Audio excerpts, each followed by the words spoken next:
법은 이성을 가진 질서다. 고대 철학자 아리스토텔레스의 말입니다. 지금 암호화폐 시장에서는 이성도 질서도 법도 없는 상황이에요. 어느 날 갑자기 계좌에 60조 원어치 비트코인이 꽂힌다면 믿으시겠습니까? 영화 속의 이야기가 아닙니다. 이번에 빗썸에서 실제로 벌어진 일이고요. 더 충격적인 거는 이 돈을 꿀꺽해도 처벌받지 않을 수 있다는 사실인데요. 오늘 영상 통해서 이 법과 시스템이 멈춘 무법지대, 암호화폐 시장의 민낯을 샅샅이 파헤쳐 보도록 하겠습니다. 먼저 이번 빗썸 사태 같은 경우는 이미 우리 구독자분들도 알고 계실 거예요. 근데 이게 비단 우리나라뿐만 아니라 해외 언론에서도 주목하고 있는 상황입니다. 그래서 전 세계인들이 우리나라 빗썸 거래소를 주목하고 있는 상황인데요. 이 사건에 대해서 경위를 한번 파악해보기 전에 먼저 역사를 알면 미래가 보인다라고 합니다. 비슷한 사례는 무엇이 있었는지 되짚어보는 시간을 가져보도록 하겠습니다.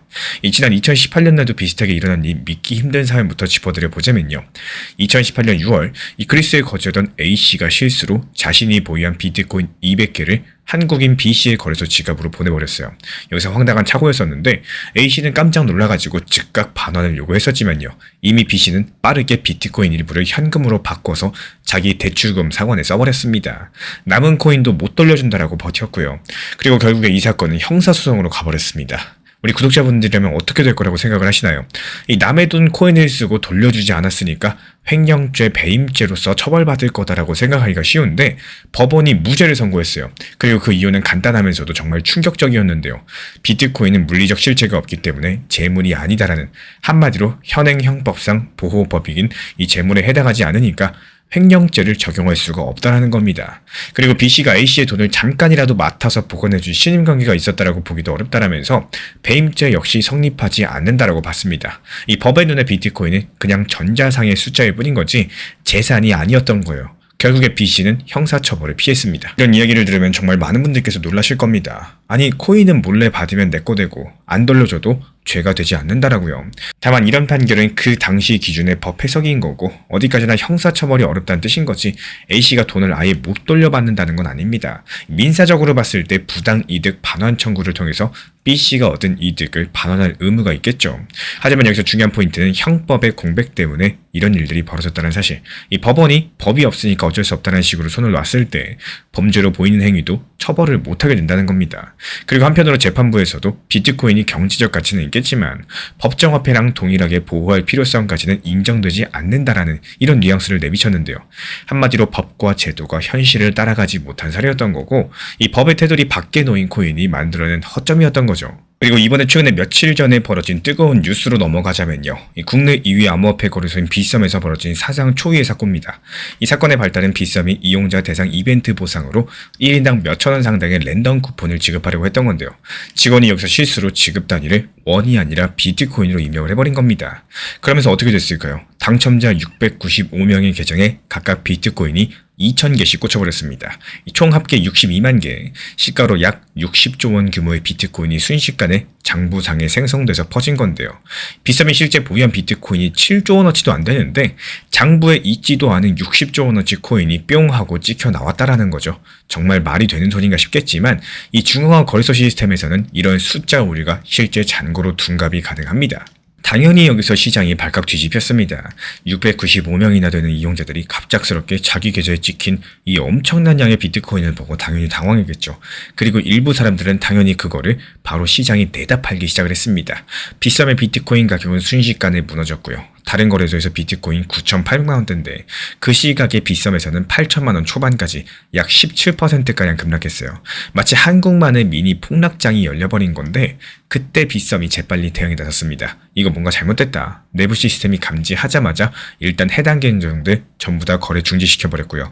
매도 주문을 막아선 거죠. 그리고 곧장 원인 파악하면서 공지하기를 이건 내부 시스템 오류다. 외부 해킹은 아니다.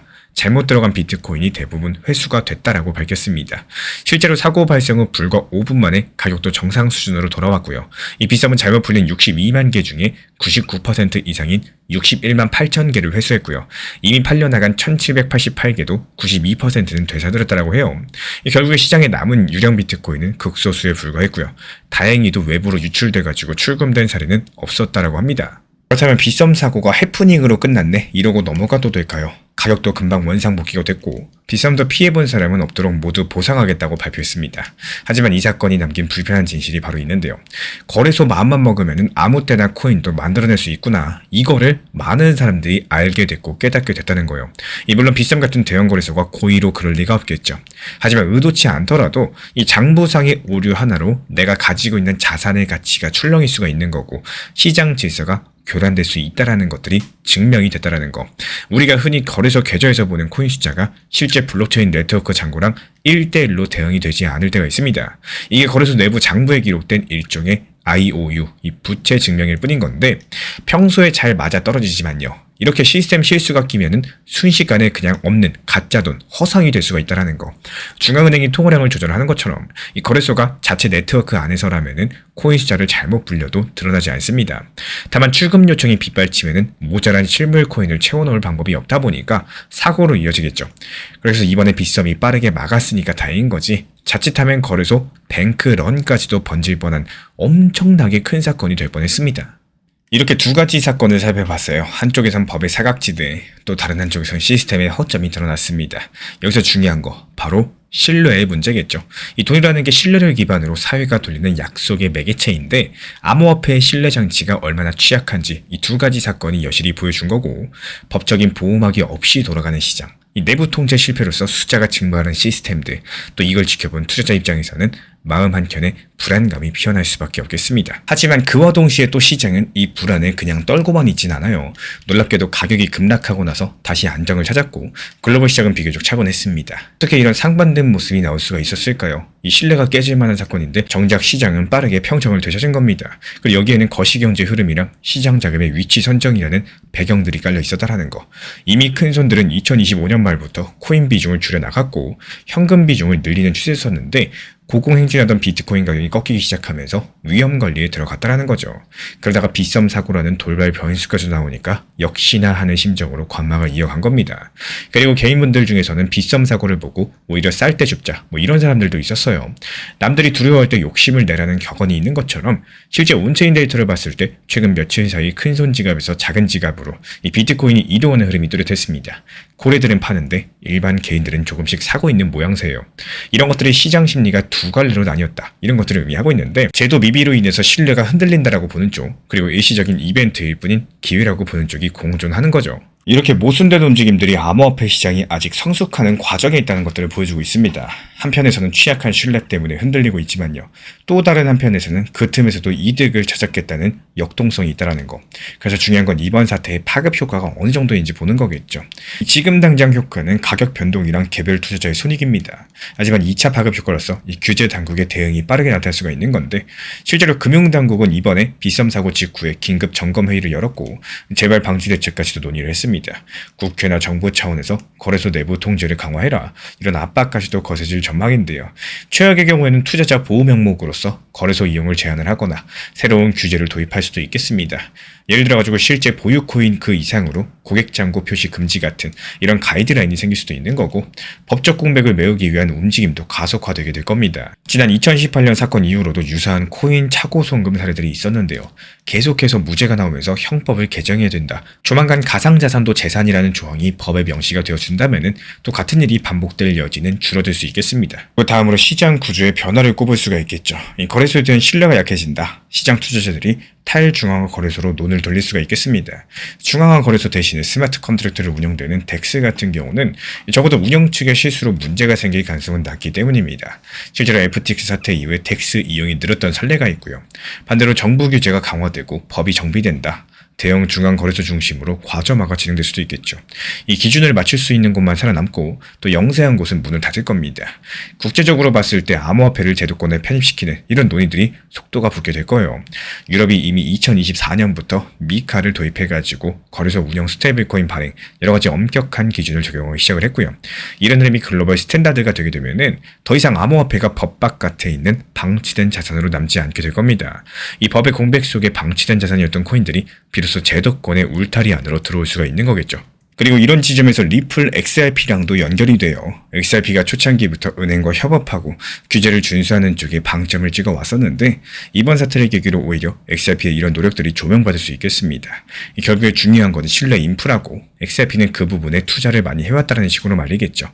다만 여기서 주의하셔야 되는 것은 리플이나 XRP 투자자 입장에서 이걸 지나친 희망적으로만 볼 수 없다는 건데요.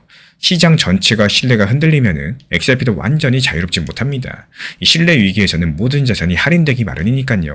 결국에 XRP도 암호화폐의 한 종류이기 때문에 이 투자 심리가 얼어붙는다. 시장 자금 흐름이 위축될 수밖에 없다는 거.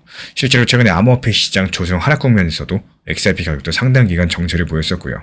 XRP 특유의 펀더멘탈과는 또 별개로서 거시 장세랑 시장 심리 영향을 받는 이런 현실 자산이라는 점들을 잊어서는 안 되겠습니다. 이 법의 공백 때문에 200 비트코인 차고 송금 사건에서 가해자는 처벌받지 않았었고요. 이 시스템 오류로 거래소 시세가 급변하는 사고까지도 벌어졌습니다. 이 사실 하나만 보면은 암호화폐 시장은 엉망이고 믿을 수 없다. 이런 결론을 내리기가 쉬운데 실제로 현재 일각에서는 법적 안전장치도 없이 이런 말도 안 되는 일이 생기는 이런 판이다 보니까 코인이 애초에 투자 대상이 아니다라는 비판을 강화하게 될 겁니다. 이 법도 못 잡고 운영 미숙으로 60조 원 오류가 터지는 이런 시장이라면은 일반 투자자들은 가까이에서는 안 된다는 시각이겠죠. 이 법도 시스템도 신뢰를 담보하지 못하는 시장이라는 이미지가 커질 수 있겠습니다. 다른 한편에서는 이런 것들 역시 신기술이 기존 지수랑 부딪히는 성장통으로 볼 수도 있겠습니다. 인터넷 초창기에도 각종 사기랑 사고가 있었지만요. 이 법과 제도가 차차 따라오면서 안전해진 것처럼 암호화폐도 지금 겪는 시행착오를 계기로서 더 단단한 시장으로 거듭날 거라는 기대감이에요. 예를 들어가지고 이번 일을 계기로 오히려 믿을 수 있는 거래소나 코인만 살아남겠구나. 이렇게 옥석거리기 관점에서 접근할 수도 있다는 거겠죠.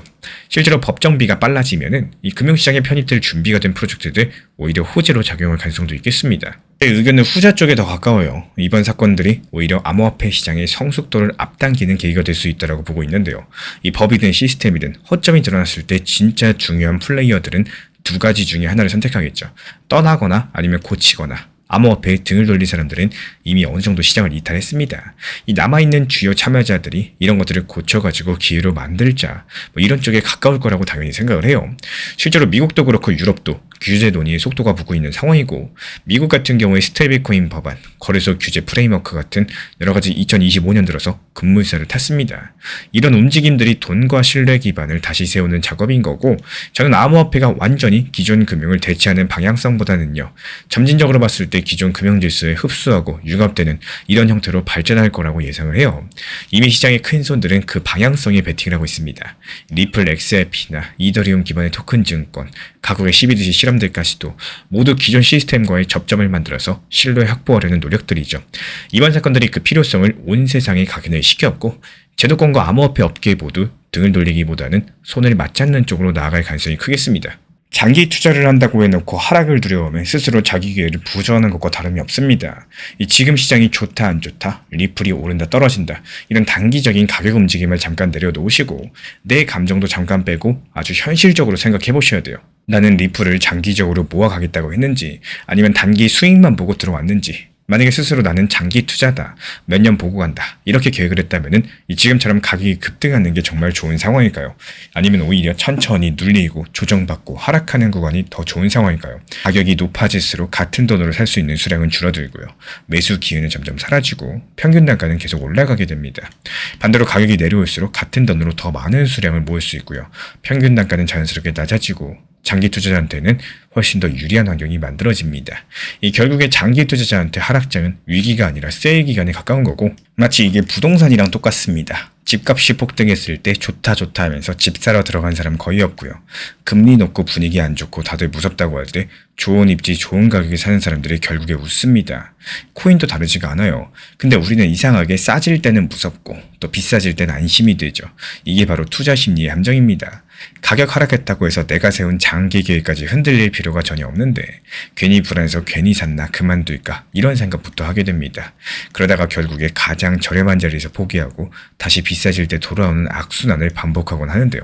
그래서 중요한 거는 지금의 가격이 아니라 내 방향성이에요. 나는 모아가는 사람인지 아니면 단기 매매를 하는 사람인지 이 장기 투자자라면 하락이 와도 기회가 왔구나라고 생각해야 맞는 거고 오히려 너무 빨리 오려면 아직 덜 모았는데라고 아쉬워하는 게 맞습니다. 이 가격의 감정이 흔들리면 계획은 항상 무너지죠. 하지만 계획을 기준으로 보면은 하락도 상승도 그냥 과정일 뿐이라는 거. 시장이 오른다고 해서 박수치고 무리하게 뛰어들고 반대로 시장이 떨어진다고 해서 스스로 불안감을 더 키우고 바닥에서 손절하기를 반복하다 보면은 결국에 돌아서서 보면 그때 괜히 샀네, 그때 괜히 팔았네 이런 후회만 남기게 마련입니다. 제가 안내드리고 있는 리플 정보방에서도 리플을 장기적으로 계획하면서 시장이 좋을 때 오히려 분할 매도, 그리고 시간이 걸리더라도 매수 타점은 단기 저점에 대해서 분할 매수를 걸어놓고 길게 보는 이유도요. 지금 당장 매수 안 하더라도 낮은 단기 저점에 진입하는 게 훨씬 더 이득이라고 보기 때문입니다. 이 너무 시장의 단면만 보는 게 아니라 내가 장기적으로 계획했다면 중장기적으로 어떻게 활용할지에 대한 원칙 매매를 활용하시는 것들을 추천드려요. 결국 투자에서 중요한 건 맞추는 능력이 아니라 내가 세운 방향성을 끝까지 잃어버리지 않는 태도라는 거. 시장은 흔들려도요. 내 기준까지 흔들리시면 안 되겠죠. 결국에 끝까지 계획을 지킨 사람이 마지막에 웃게 되실 겁니다. 비트코인이 최근에 단기간에 고점에서 거의 40% 가까이 하락을 했습니다. 가격만 봤을 때 한겨울의 폭풍 같은데요. 여기까지만 들으면은 또 시작인가, 이제 끝장인가 생각이 드는데 이 정작 시장의 속을 들여다보면은 이번 하락장이 상당히 묘하게도 과거랑 다릅니다. 가격은 크게 하락을 했지만요. 이 바닥을 누가 받고 있는지가 완전히 달라졌기 때문인 거고 모두 다 겁에 질린 것 같겠지만 이번에는 오히려 기관들이 하락장을 조용히 맞아들이고 있습니다. 이 뉴스 헤드라인에서 뭐라고 하죠? 암호화폐 공포 확산되고 있고 투자자들은 탈출하고 있다. 이런 말들이 나오고 있지만요. 실제로 돈의 흐름들은 오히려 정반대를 가리키고 있다는 거. 오늘은 왜 이번 하락장이 이전과는 다르고 또 어떤 구조적인 변화가 일어나고 있는지에 대해서 깊이 있게 살펴볼 예정이고요. 결과를 먼저 말씀을 드리자면은 이번 하락장에서 핵심은 당연히 개인이 던진 자리를 기관이 받아내고 있다는 사실입니다. 먼저 기관들이 하락장을 어떻게 바라보고 있는지부터 짚어보겠습니다. 이 미국의 자산용사 비트와이즈의 헌터 호슬리 CEO가 최근 CNBC 인터뷰에서 이렇게 말을 했어요. 이 기관들 다수가 이번 비트코인 하락장을 매력적인 진입 구간으로 보고 있다라고요. 실제 근거도 제시를 했는데 자사 비트코인 ETF를 포함해서 시장 전반의 비트코인 ETF 거래량이 평소의 3배부터 4배까지도 급증했다라고 합니다. 가격이 다 하락했으니까 당연히 거래가 한쪽으로 쏠렸다라는 건데 보통 폭락장에서 거래량이 늘어난다? 이거는 패닉셀이라고 해서 투매가 늘어났다는 걸 떠올리기가 쉽습니다. 하지만 호슬리 CEO의 설명은 달랐는데요. 이번 거래량 증가는 패닉셀이 아니라 이 기관의 매수 참여 증가 때문이다라는 거예요. 즉 개인이 던지고 있는 물량을 현재 기관들이 야금야금 받아먹고 있기 때문에 이에 따른 거래량이 늘어난 것이라는 뜻이고 실제로 한 자산 관리사랑 대화해봤을 때 그쪽 고객들이 언제 자본을 투입할지 타이밍을 재면서 이번 하락장을 주시하고 있더라고 이렇게 전달을 했습니다. 매도하기 위해서 시장을 보는 게 아니라요. 언제 들어갈지 이 매수하기 위해서 시장을 지켜보고 있었다는 건데요. 그리고 이쯤에서 의문이 생기죠. 왜 기관들은 가격이 40%나 하락했는데도 겁을 내기는커녕 지갑을 열 준비를 하고 있을까? 여기는 기관들의 특유의 투자 구조가 존재합니다. 이 블룸버그 ETF 전문 애널리스트 에릭 발투나스의 진단을 빌려보자면요. 이번 코인데스크랑 인터뷰에서 이런 상황들을 분석하면서 두 가지 중요한 점을 짚었습니다. 먼저 ETF 투자자들은 암호화폐 트레이더랑 구조적으로 다르다라는 거. 이번에 비트코인이 40% 넘게 급락하는 동안에 ETF를 통해서 투자한 자금의 이탈들이 고작 6.6%에 불과했어요. 이 절대 다수는 그냥 버텼다는 얘기인 건데 이 발투나스 측에서는 그 이유가 포트폴리오 구성이 있다고 설명을 합니다. 일반적으로 봤을 때 기관들이 ETF로 보유한 비트코인은 전체 자산의 1에서 2% 정도에 지나지가 않습니다. 비트코인은 핵심 자산이 아니라 일종의 양념처럼 조금씩 가져가는 형태인 건데 그러니까 비트코인 가격이 반토막이 나도 이들의 전체 자산에는 0.5에서 1% 충격이 오는 정도입니다. 주식, 채권 포함해서 나머지 98, 99% 자산에서 얻는 수익으로서 이 손실은 충분히 상쇄할 수 있는 구조인 거죠. 결과적으로 심리적인 여유가 있는 거고 비트코인이 반값이 돼도 에이 양념 빠졌네 이런 생각을 하지 내가 가지고 있는 전 재산이 날아갔다 이런 수준 정도가 아니라는 거예요. 오히려 저렴하게 매수할 수 있는 기회가 왔다라고 여길 수 있는 여력이 충분하겠죠. 게다가 이들 같은 경우는 이 전통 금융시장에서 수십 년 동안 수많은 사이클을 겪은 베테랑들이기 때문에 2000년대 닷컴 버블 그리고 2008년 금융위기 2020년 팬데믹 폭락까지도 여러 가지 희한한 폭풍을 다 겪어봤습니다. 그렇기 때문에 40% 하락 정도는 놀랄 일도 아니라는 태도를 보여주고 있는 거예요. 이 정리되자면 현재 기관들은요.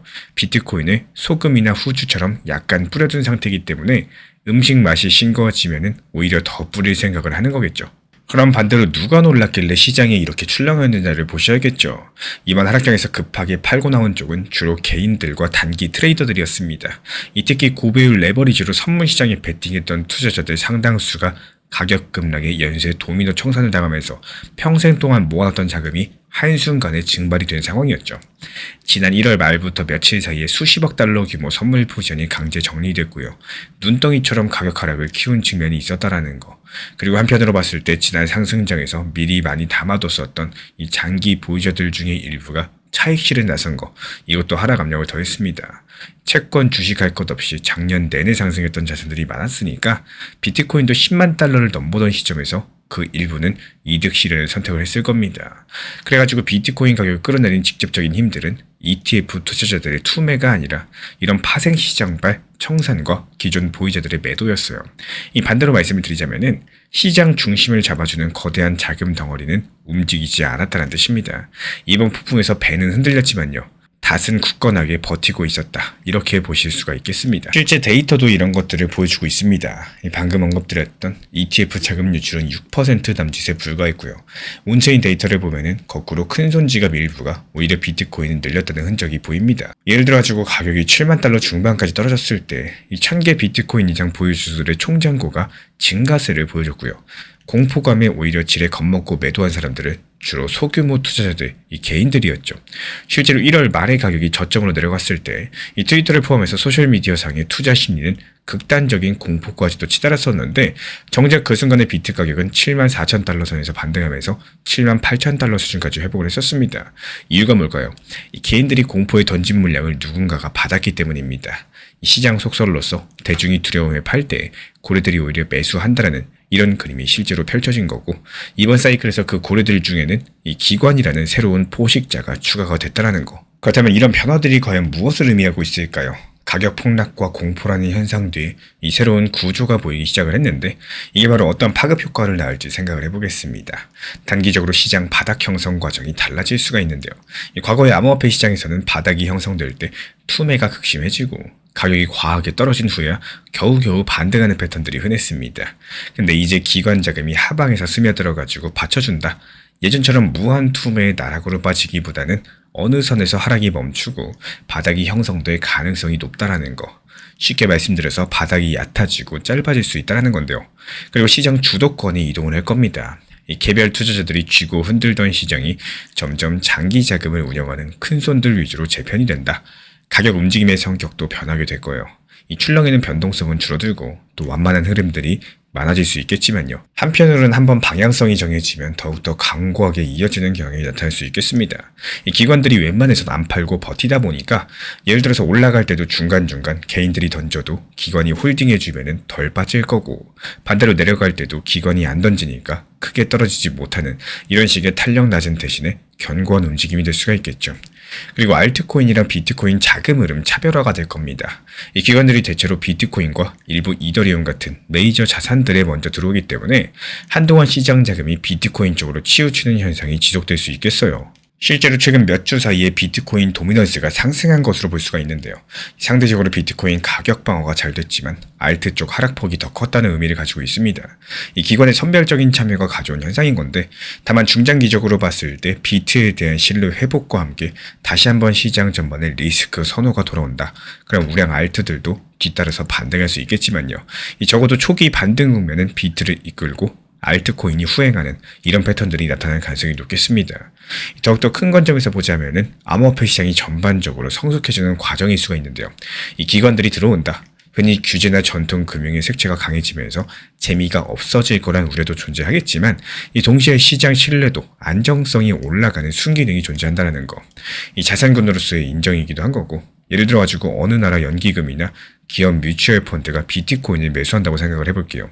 그 자체로서 뉴스거리가 되는 거고, 또 다른 참여자들에게도 정당성이 부여됩니다. 국가 단위 채택이 일어날 가능성도 커지겠죠. 이미 일부 국가에서 비트를 법정 통화로 채택을 하거나 준비 자산으로 고려를 하고 있는 상황인데, 이런 움직임들이 확산된다면 비트는 지금과는 완전히 다른 위상으로 격상될 수가 있겠습니다. 그런 3차 파급 효과까지 이어지게 된다.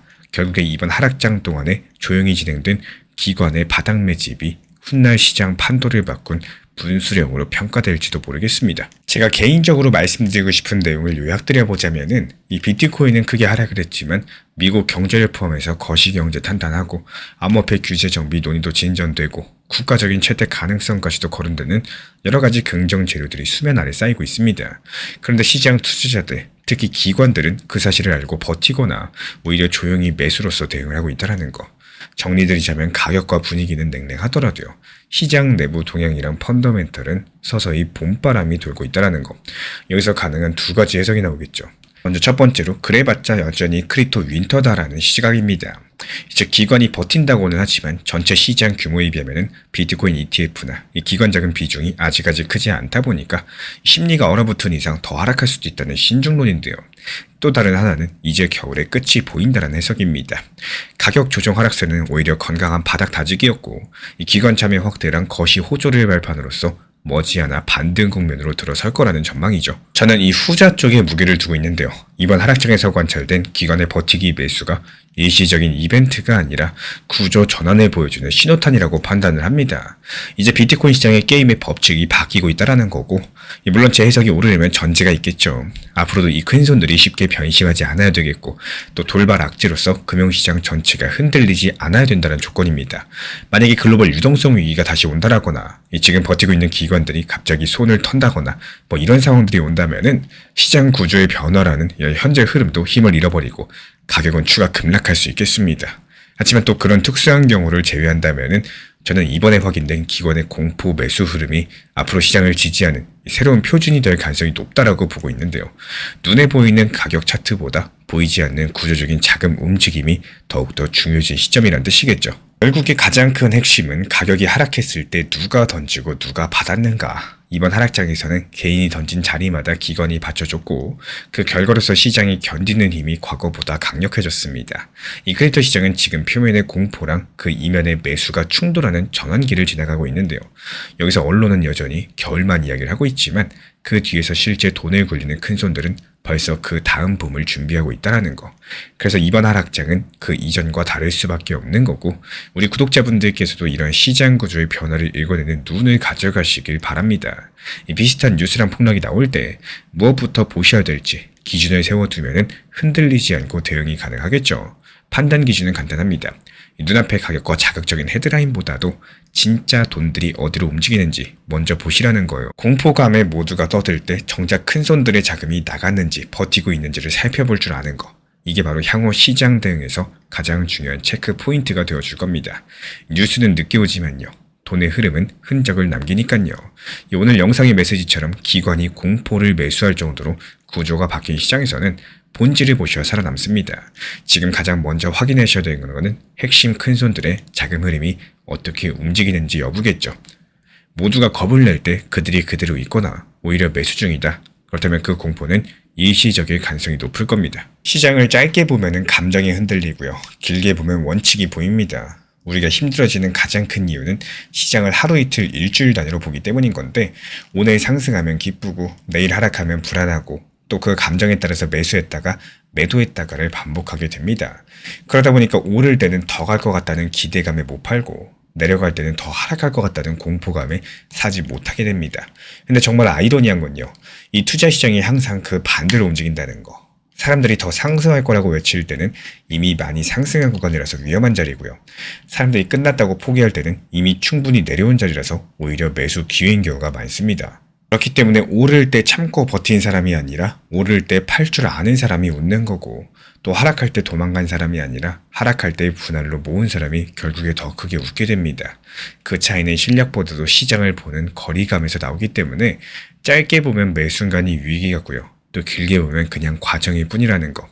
오늘의 하락세도 이 큰 흐름 안에서는 그냥 작은 파도 하나일 뿐인 건데 우리는 그 파도 하나에 휩쓸려서 스스로 배에서 뛰어내리려고 합니다. 그래서 더더욱 필요한 게 예측이 아니라 원칙 매매인 거고 상승하면 일부 매도해서 수익을 내 돈으로 만들고 내려가면 천천히 다시 모아가고 감정이 아니라 계획대로 대응하는 거. 이 단순 반복이 결국에 계좌를 지켜주고 멘탈을 지켜주게 됩니다.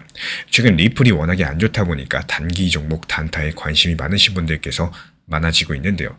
정말 중요하지만 단기 단타를 한다고 했을 때 내 감정에 의해서 매매를 하시면은 수익이 나와도 매도를 못 하시는 분들이 정말 많아요.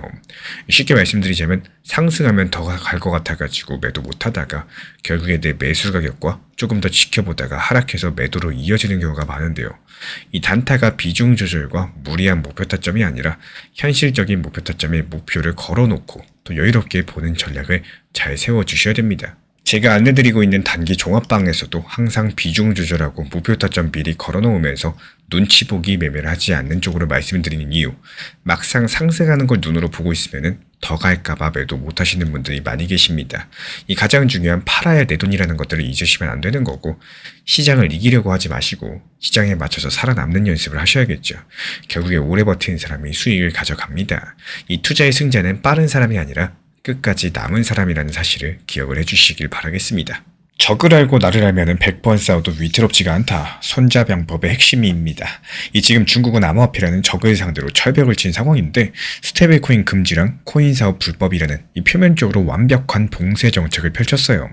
하지만 여기서 자세히 보셔야 되는 거, 이 철벽 뒤편에서 은밀하게 열린 또 다른 작은 문이 하나 존재하는데요. 바로 실물자산 토큰화 RWA 시장입니다.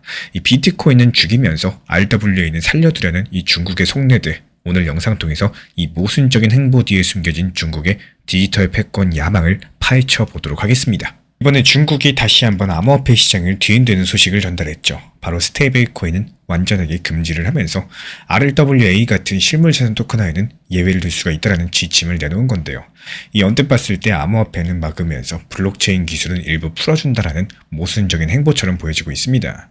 오늘은 이런 뉴스 이면에 숨은 중국의 의도랑 구조를 깊이 있게 풀어드려 볼 예정인 거고, 왜 중국은 스테이블 코인에 철벽을 치고 또 동시에 RWA에는 틈새를 허용하려고 하는 걸까요? 그리고 이런 것들이 비트코인과 암호화폐 시장 전체에 과연 어떤 의미를 가지고 있는지 살펴보도록 하겠습니다. 우선 이번 조치의 핵심을 한 문장으로 정리드려 보자면요. 이 중국은 민간이 만든 코인은 절대 안 되고 정부 승인 아래 통제 가능한 토큰화만 허용한다라는 이 한 문장에 중국 당국의 속내가 담겨 있습니다. 최근에 중국의 인민은행을 비롯한 8개 규제기관이 공동으로 성명을 발표했는데요. 그 내용은 분명했어요. 위안화랑 연동된 스테이블 코인의 무허가 발행은 전면 금지하면서 모든 가상자산 관련된 사업을 불법적인 금융행위로 간주하겠다라는 겁니다. 비트코인, 이더리움, 테더 같은 대표 코인들이 법정 통화 지위를 갖지 않는다고 못을 박았고요. 이 국내는 물론이고 중국 기업이 해외에서 코인을 발행하는 것까지도 차단한다라고 밝혔어요. 한마디로 암호화폐 자체에 대해서는 빈틈없는 봉쇄망을 다시 한번 확인시킨 셈입니다. 그리고 여기서 흥미로운 대목이 등장했습니다. 바로 실물자산 토큰화, 이른바 RWA 토큰화에 대해서는 정부 승인 시 예외라는 둘 수 있다는 문구였는데요. 이 중국 당국이 공식 발표에서 RWA라는 표현을 사용한 게 이번이 처음입니다. 이전까지 중국의 스탠스가 이 무조건적인 금지 일변도였었는데 이제부터 특정 조건 하나에서는 일부 허용이라는 단서를 단 거죠. 이런 것들을 두고 시장의 해석이 엇갈립니다. 한쪽에선 결국에 중국이 암호화폐랑 RWA를 구분해서 전자는 막고 후자는 제도권으로 가져오려는 것이라고 긍정적으로 바라보고 있고요.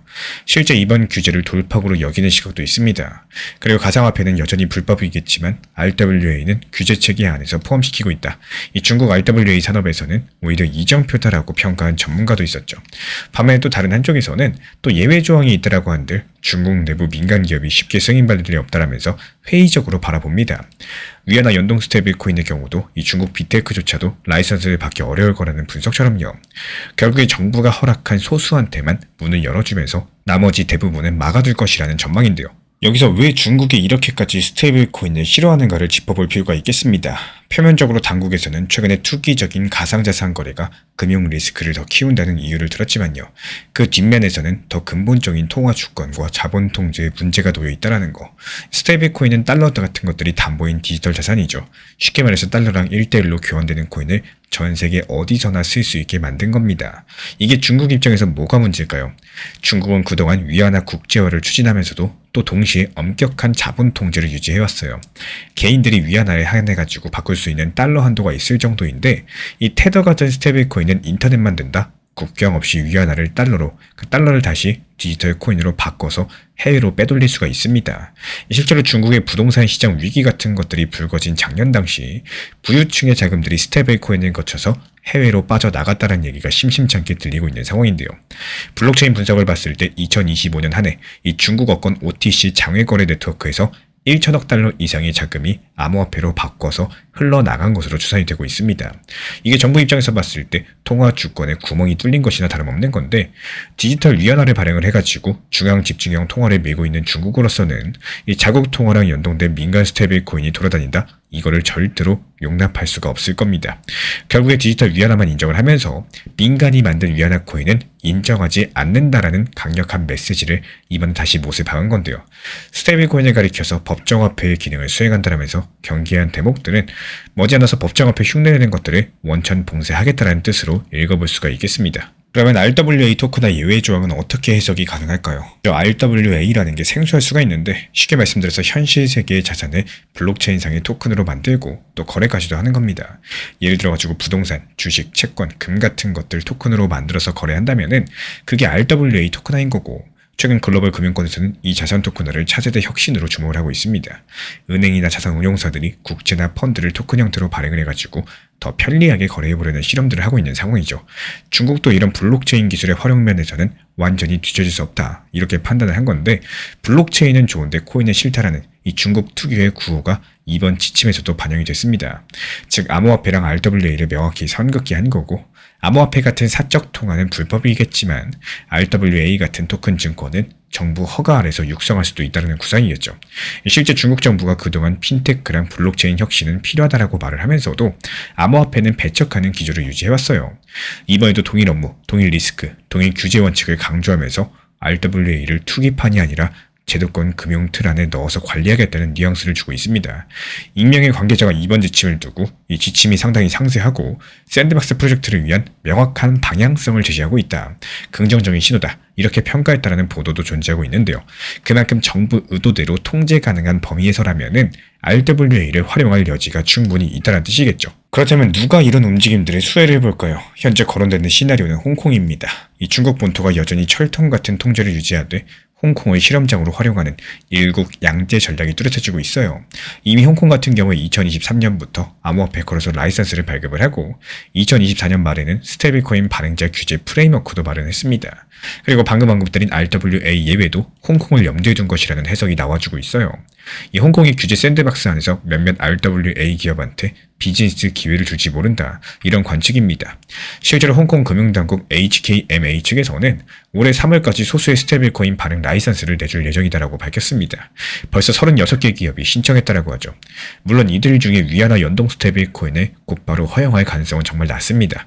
홍콩도 처음에는 미국 달러나 홍콩 달러 포함해서 비교적 안전한 통화로서 스테이블코인을 시작할 가능성이 높고요.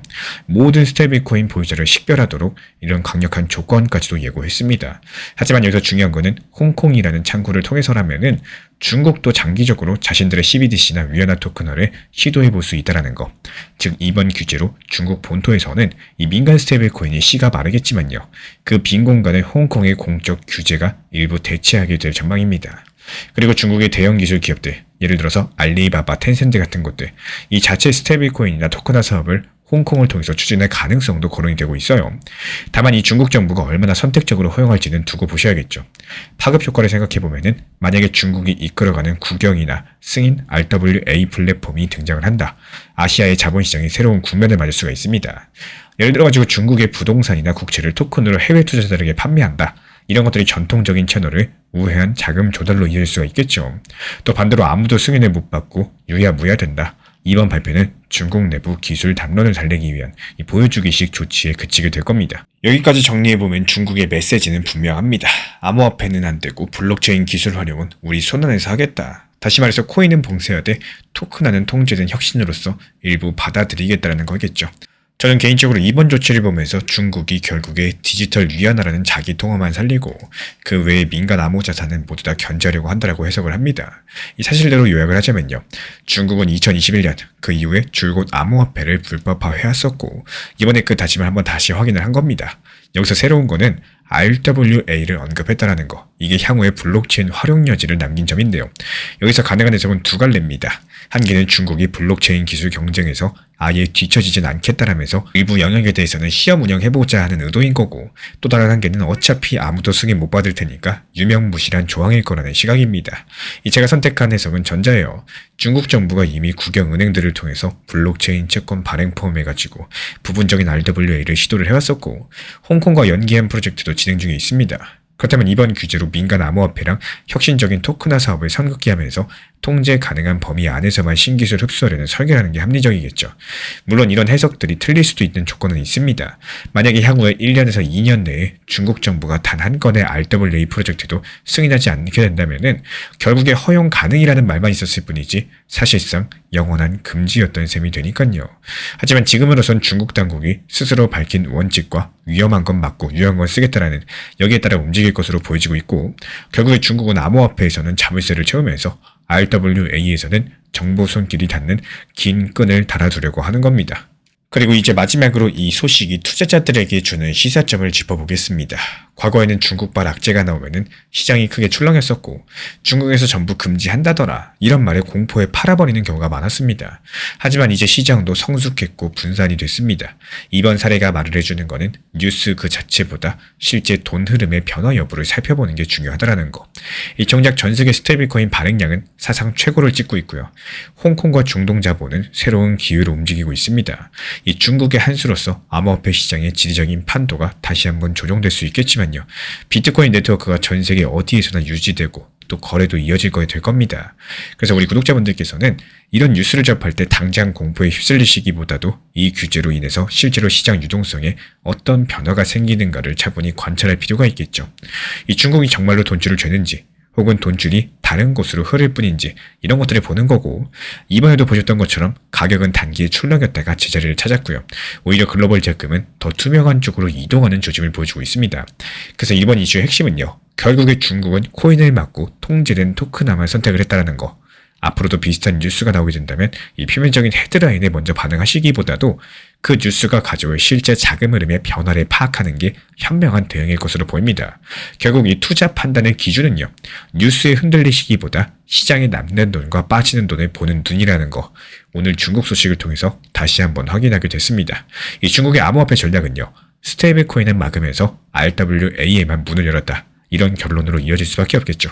이 시장을 낙관으로 버티는 사람보다 최악을 가정하고 준비한 사람이 결국에 끝까지 살아남습니다. 많은 분들께서 항상 지금이 바닥 아닐까요? 이제 올라가겠죠? 얼마까지 갈까요? 이런 질문들을 하시는데, 사실 이런 질문 속에서는 공통점이 하나 있어요. 이 전부 다 상승을 전제로 생각을 하고 있다는 거. 마음은 변할지 몰라도 투자 기준으로 삼기에는 굉장히 위험한 태도라는 겁니다. 이 긍정적인 마인드는 필요해요. 그래야지만 시장에서 버틸 수가 있는 거고, 또 공포에 도망치지 않을 수 있기 때문에 여기서 문제가 되는 게 뭐냐, 이 긍정을 희망 회로로 써버리는 순간들, 설마 더 떨어지겠냐, 여기가 무조건 저점이야, 곧 반등 나온다, 뭐 이런 생각이 기준이 되어버리면 시장이 예상과 다르게 더 빠질 때 멘탈이 그대로 무너져 버립니다. 결국에 사람을 힘들게 하는 것은 하락끝 자체가 아니라 내가 기대했던 시나리오가 깨지는 순간입니다. 상승장만 기준으로 시장을 바라보는 사람은 조금만 흔들려도 왜 안 오르나, 이상하다, 망한 거 아니냐 이러면서 감정이 롤러코스터를 타게 돼요. 반대로 처음부터 시장은 언제든 더 나빠질 수 있다, 하락은 기본값이다, 이렇게 생각하시는 분들은 웬만한 조정에는 꿈쩍도 안 하십니다. 이미 마음속으로 최악을 가정해 놓으셨기 때문에 작은 하락들은 그냥 일상적인 소음처럼 느껴지는 거예요. 이 투자에서 멘탈은 선택이 아니라 실력인데요, 이 멘탈은 낙관에서 나오는 게 아니라 준비해서 나온다는 거. 그래서 저는 오히려 지금 같은 시장에서 더 어려워질 수도 있다, 생각보다 오랜 시간 박스권일 수도 있다, 한 번 더 크게 빠질 수도 있다, 이렇게 보수적으로 가정해 두는 게 훨씬 건강하다라고 봅니다. 그래야지만 추가 하락이 와도 계획대로 분할 매수가 가능한 거고, 현금 비중도 유지하시면서 기회를 기다릴 수가 있는 거고, 감정에 휘둘리지 않게 된다는 거예요. 만약에 지금 당장 생활에 문제가 없고 또 급하게 써야 될 돈도 아니고 애초에 장기적으로 리플이나 비트코인을 모아가겠다고 마음먹으신 분들이라면은 하락장은 손실 구간이 아니라 수량을 늘릴 수 있는 할인 구간에 더 가깝습니다. 이 같은 돈으로 더 많이 담을 수 있는 시간인데 우리는 자꾸 가격이 싸질수록 겁부터 먹고 있다는 게 정말 아이러니죠. 이 제가 안내드리는 리플 전용 종합 브리핑방에서 중요 타점뿐만 아니라 현재 시장에 대한 새벽에 있었던 핵심 내용, 시장 브리핑에 대해서 안내를 드리고 있는 이유도요, 지금 정말로 겁을 먹고 도망가야 될 상황인 건지, 혹은 현재 시장의 흐름이 어떤 상황인지에 대해서 말씀드려가지고 현재 시장이 어떻다는 걸 아셔야 되기 때문입니다. 무조건 리플 좋다 해서 얼마까지 상승한다, 지금 시장 무너진다라는 말이 아니라 어떤 상황이기 때문에 어떤 대응을 하는 게 현실적으로 도움이 되실 거다, 이런 방향성에서 내가 어떤 길을 가야 될지에 대해서 스스로 방향을 잡아야 되기 때문입니다. 남들이 좋다라고 해서 그냥 좋다라고만 생각하고 보유하시면은 막상 하락의 시점이 찾아오면은 그 하락의 공포를 견디지 못하고요, 바닥에서 손절하고 나오는 경우가 반복이 된다라는 거. 결국에 투자라는 건요, 좋을 때 얼마나 버느냐 싸움이 아니라 안 좋을 때 얼마나 무너지지 않느냐의 싸움인 건데, 여기서 또 차이가 쌓이고 쌓여가지고 몇 년 뒤 자산 격차가 벌어지게 됩니다. 이 시장을 이기려고 하지 마시고 시장을 견딜 수 있는 구조를 먼저 만드셔야 되는 거고, 희망보다는 원칙을, 또 기대감보다는 준비를 이런 기준으로 두셔야 되겠습니다. 결국에 마지막에 웃는 사람은 많이 마친 사람이 아니라 끝까지 버틴 사람입니다. 시장 가격은 주인과 산책하는 개와 같다라고 해요. 이 강아지 같은 경우는 앞서거니 뒤서거니 하지만요, 결국에 주인의 가치를 따라오죠. 이 투자의 대가 앙드레 코스톨라니의 말입니다. 지금 비트코인 가격이라는 강아지는요, 겁에 질려가지고 꼬리를 내리고 도망친 상황이고, 고점 대비했을 때 40%가량 폭락했습니다. 6만 달러까지도 붕괴 위협에 있는 상황인데, 여기서 개미들은 패닉스를 하고 있어요. 하지만 여기서 중요한 건요, 이 주인이 어디로 가고 있을까요? 놀랍게도 가격이 폭락하는 바로 그 순간에 시장 뒤편에서 12조 원이라는 천문학적인 돈들이 비트코인을 싹쓸이 해버렸습니다. 이 개미가 버려버린 피 묻은 물량들을 고래들이 웃으면서 주워 담고 있는 현장들, 오늘 영상에서는 이 소름 돋는 손바뀜의 실체, 고래들이 그리고 있는 그 다음 시나리오를 공개시켜 드려보도록 하겠습니다. 지난달부터 시작된 하락장으로 인해서 연일 주요 지지선들이 힘없이 무너졌고요. 여기서 시장 투자자들은 속절없이 떨어지는 칼날 앞에 공포에 질렸습니다. 이 차트를 보니까 불과 몇 주 만에 고점 대비 3에서 40% 폭락이라는 참담한 기록들이 찍혀 있었는데, 기술적인 지표들도 일제히 경고음을 울렸죠. RSI가 30 밑으로 내려가서 과매도 상태가 됐었고, 알고 보니까 이 폭락의 막후에서는 비트코인 파생상품 시장에 매도 공세가 도사리고 있었습니다. 한 온체인 애널리스트 측에서는 하락장 초입에 이미 선물 시장 체결량에 매도 우위 전환을 포착했다고 해요. 실제로 바이낸스 선물 시장의 시장가 매수 매도 비율이 1 아래 0.97까지 떨어지면서 매도세가 우위를 점한 것이 확인이 됐습니다. 이런 것들이 곧 거대한 자금이 선물을 통해서 비트코인 하락에 베팅을 했고, 그 하락 압력에 대해서 가격들이 속수무책으로 밀렸다는 의미겠죠. 특히나 이런 움직임들이 이번 주에 예정된 미국 고용지표, 그리고 CPI 소비자 물가지수 발표를 앞둔 해지로 분석이 되고 있습니다. 이것이 악재에 대비해가지고 미리 숏포지션을 구축을 한 건데, 결국에 현재 선물이 현물을 끌고 내려가는 이 전형적인 레버리지 주도의 하락장이 연출되고 있다는 거예요. 그렇게 비트코인이 속절없이 6만 달러 선까지 무너지면서 현재 시장은 극도의 공포에 질렸습니다.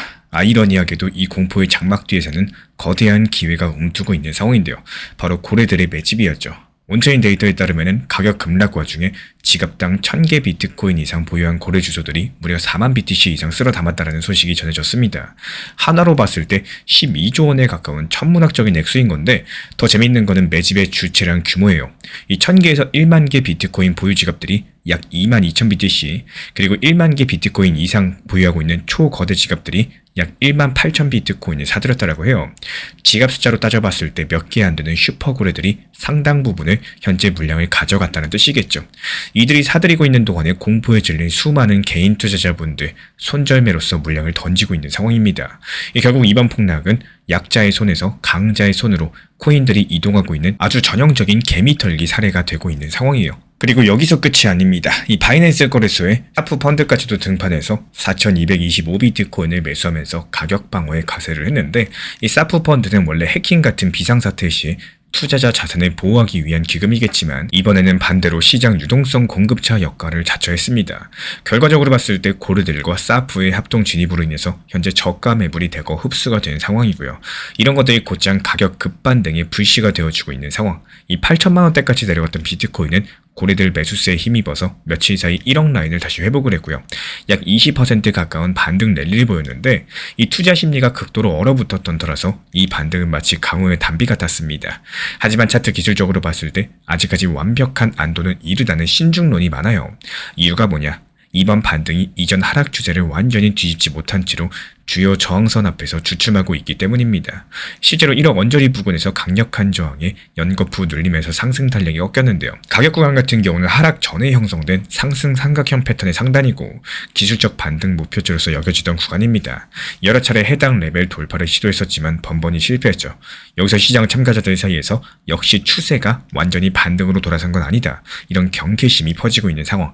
그렇기 때문에 이번 주에 발표될 CPI 소비자 물가가 지표가 더욱더 중요한 상황입니다. 그리고 거래량을 봐도 완벽한 추세 전환이 이루어졌다? 이렇게 보기 어렵겠습니다. 급락 후에 반등하는 동안의 현물 거래량들 이전 폭락 때만큼 회복되지 못한 채로 저조했어요. 오히려 반등 국면에서도 선물 시장에서는 쇼포지션이 완전히 정리되지 않고 남아있어가지고 이 되돌림 상승이 언제든지 추가 하락 압력에 좌초될 위험이 남아있다는 거. 크립토 퀀트 애널리스트 측에서는요. 이 현재 시점에서의 반등이 현물 수요가 뒷받침되지 않은 상태에서의 기술적인 반등일 뿐이다. 이러면서 추세 전환을 위해서는 현물 거래량 증가 그리고 신규 매수세 유입이 필수적이다라고 지적을 남겼습니다. 이 고래들과 기관이 만들어낸 반등의 불씨는 살아있지만요. 아직까지 강력한 상승 추세의 불꽃으로 번지기에는 이 거래량이 부족한 사태 이렇게 보시면 되겠습니다. 그리고 이번 사태를 통해서 두드러진 현상 중에 하나가 바로 현물 시장의 중심축이 전통 금융상품으로 이동하고 있다는 건데요. 과거에는 가격 급락했을 때 어땠습니까? 이 코인 거래소에서 저가 매수세 붙으면서 거래량이 폭증하곤 했었는데 이번에는 코인 거래소의 개인 투자자 참여가 맥을 못 추고 그 대신에 미국 증시에 상장된 비트코인 현물 ETF로 대규모 자금이 들어오는 모습들이 포착이 됐습니다. 실제 데이터에 따르면요. 이 가격이 저점을 찍었던 2월 6일 전으로서 미국 현물 비트코인 ETF들의 약 3억 3천만 달러 이상의 순유입이 발생을 했었고 ETF 총 보유 비트코인이 크게 늘어났습니다. 세계 최대 자산운용사의 블랙록의 비트코인 ETF에 2억 3천만 달러, 피델리티의 FBTC에 2,400만 달러, 아크인의 ARKB에 4,300만 달러 이렇게 하루 만에 유입되었다는 집계가 존재하고 있기 때문에 이 기관들이 가격 급락을 매수 기회로 보고 ETF를 통해서 대거 진입했다. 이 사실을 시사하고 있습니다. 여기서 재밌는 건요. 이렇게 ETF를 통해서 비트코인을 사들인 주체들이 정작 전통 코인 거래소에서는 모습을 드러내지 않는다라는 거. 즉 시장 유동성 공급의 무대가 거래소에서 ETF로 옮겨가고 있는 양상입니다. 이렇게 ETF 머니 부부 자체가 암호시장 구조 변화의 단면을 잘 보여주고 있습니다. ETF 같은 규제된 투자 수단이 생기면서 큰손들은 굳이 변동성 높은 거래소에 뛰어들지 않고 익숙한 금융상품으로 암호자산에 투자하고 있어요. 이 덕분에 ETF 시장의 자금 동향이 실제 현물 가격에까지 영향을 미치는 시대가 시작이 됐습니다. 이 가령 앞서 언급드린 ETF로서 수백만 달러 유입이 없었다면요. 비트코인의 반등폭은 훨씬 더 작았을지 모르겠습니다. 반대로 2025년 말부터 2026년 1월에 관찰된 것처럼 연말 포트폴리오 리밸런싱 때 비트코인 ETF에서 수십억 달러가 빠져나오면서 가격이 미끄러지는 현상도 나타난 바가 있었죠. 기관들의 자금 이동이 ETF를 통해서 가격에 파급되는 구조가 자리 잡게 된 건데요.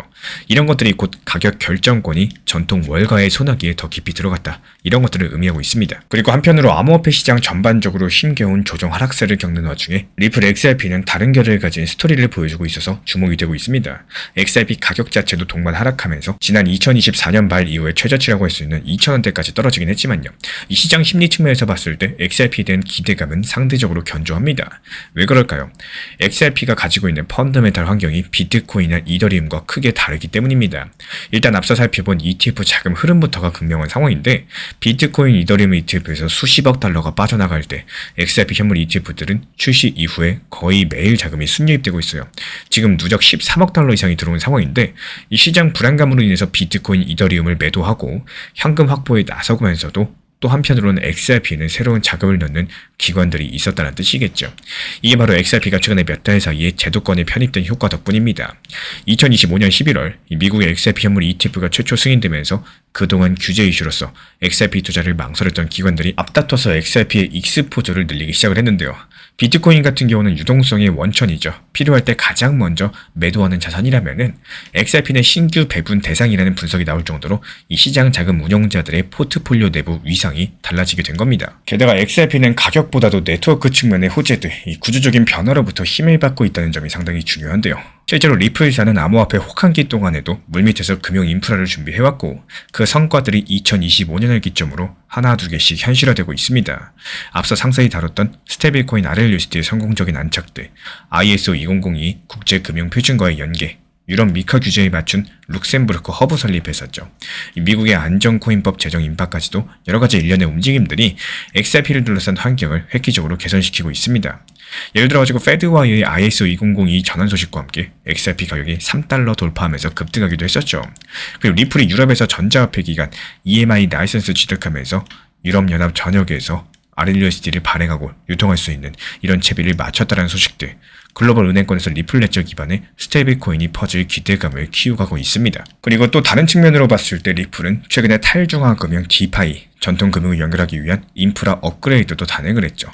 2026년 2월 초 리플은 자사 기관형 플랫폼 리플 프라임의 하이퍼 리콰이어드 통합을 발표를 했는데, 이런 것들을 통해서 기관 고객들이 탈중앙화 파생상품 시장의 유동성에 접근할 수 있는 길이 열렸습니다. 그리고 그와 동시에 리플 레저 메인넷에서는 권한 부여하는 도메인 기능까지도 활성화되면서 KYC랑 AML이 적용된 허가형 디파이 환경을 구현하기 시작을 했습니다. 쉽게 말씀드려가지고 기관들이 안심하고 참여할 수 있는 규제 친화적인 온체인 생태계를 리플 레저 위에 만들겠다라는 건데요. 이런 혁신들이 XRP가 전통 금융과 탈중앙 금융의 가교로서 입지를 다지는 전략의 일환입니다. 그리고 이런 움직임 하나하나가 시장에 XRP는 다르다라는 이런 메시지를 주고 있다는 거. 실제로 온체인 데이터에서 센티멘트가 추정한 바에 따르면요, 최근에 비트그랑 이더리움 투자 심리가 극도로 악화된 상황에서도 XRP에 대한 언급량과 네트워크 활동은 비정상적으로 선방했다라고 해요. 그리고 그 배경에서는 방금 언급드린 구조적인 호재들에 기반한 시장 기대감이 깔려 있다는 거 기억해 주시기 바랍니다. 그리고 이 모든 퍼즐 조각을 한데 모아가지고 큰 그림을 그려보자면요, 비트코인 파생 시장의 매도세, 그리고 고래들의 매집, ETF를 통한 자금 유출의 변화들, XRP를 둘러싼 금융 인프라 혁신까지도 겉으로 봤을 때 산발적인 현상들처럼 보이겠지만, 사실 이런 것들이 현재 암호화폐 시장을 움직이는 권력 구조랑 의도가 반영된 거대한 서사라고 보입니다. 가장 먼저 보이지 않는 손의 존재인데요.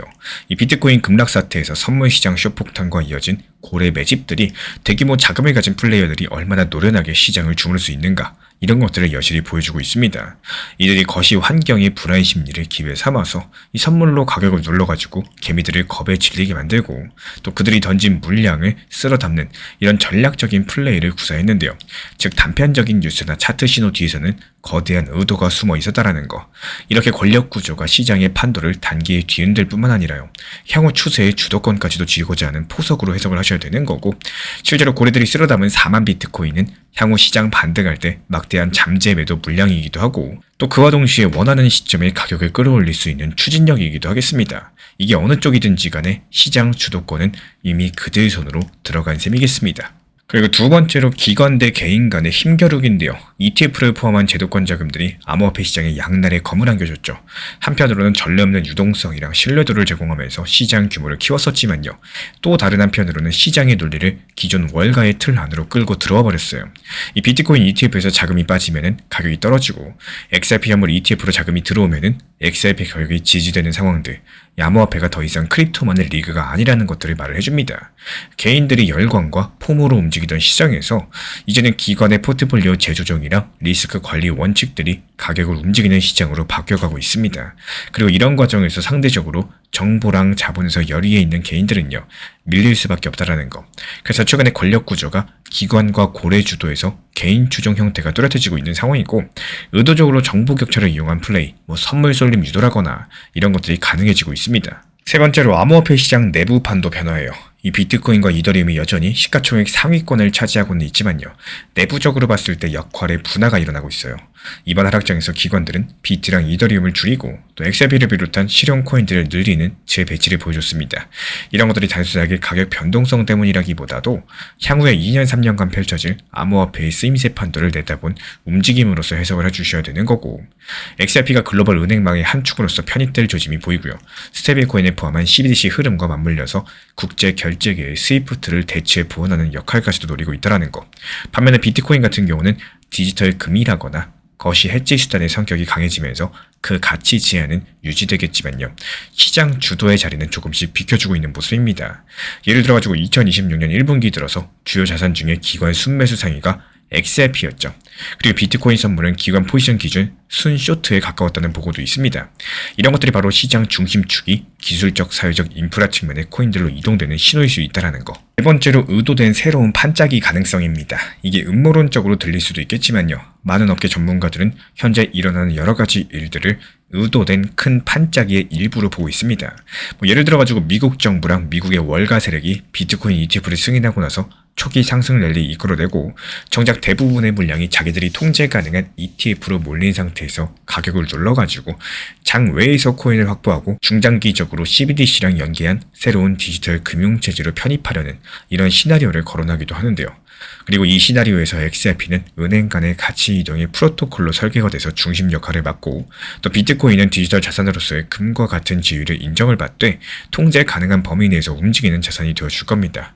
실제 정황을 봤을 때 바이낸스의 사프 펀드 개입이라거나 글래스노드 데이터로 노출된 고래들의 행동은 상당히 조직적이고 또 일치된 방향성을 갖고 있는데요.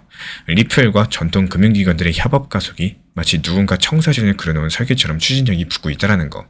또 이런 것들을 우연의 나열로 보기에는 퍼즐 조각들이 너무 잘 맞아떨어지고 있다는 거예요. 그리고 여기서 분명한 거는 암호화폐 시장이 더욱더 큰 금융세계 속으로 편입되는 과정에서 권력자들의 이해관계랑 전략이 녹아든 흐름들 곳곳에 보여주고 있다는 사실인데요.